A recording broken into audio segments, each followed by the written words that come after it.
Bonjour, bienvenue chez Watitude. Dans cette mini-capsule vidéo, on reçoit un artisan qui vient nous présenter sa nouvelle bière qui s'appelle Chelsea IPA, Valérie. Donc voici, présente tout ton projet. Donc la Chelsea IPA est une recette originale qu'on a d'abord tout simplement mise au point à la maison, donc avec des casseroles, de très petites quantités, c'était une vingtaine de litres. Voilà, on a fait plusieurs essais, on a affiné la recette et puis on s'est dit que là on avait un produit qui plaisait à pas mal de personnes, donc on a décidé de se lancer, donc de brasser à plus grande échelle.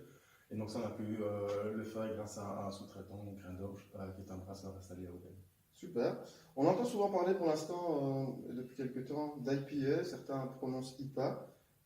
Qu'est-ce que c'est réellement? Oui, l'IPA est l'acronyme de India Pale Ale, donc à la base c'est une bière anglaise.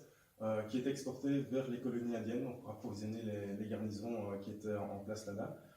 C'est une bière plus légère, donc elle était beaucoup plus claire que les stouts que les Anglais buvaient à l'époque, mais elle était aussi beaucoup plus houblonnée de manière à ce que la bière puisse supporter le transport par bateau, donc vers les Alpes. Super. Et alors, si tu devais donner quelques caractéristiques de cette bière en tant que telle, Oui, donc Chelsea IPA, c'est une IPA, donc on a voulu vraiment coller au style, donc on garde une bière qui est assez houblonnée.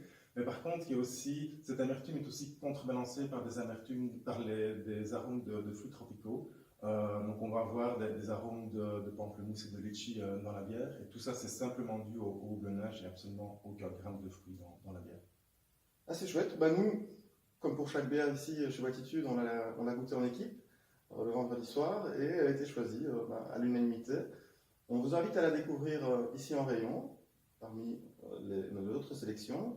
On vous souhaite d'ores et déjà une très bonne dégustation et on vous dit à bientôt pour une nouvelle capsule vidéo. Au revoir.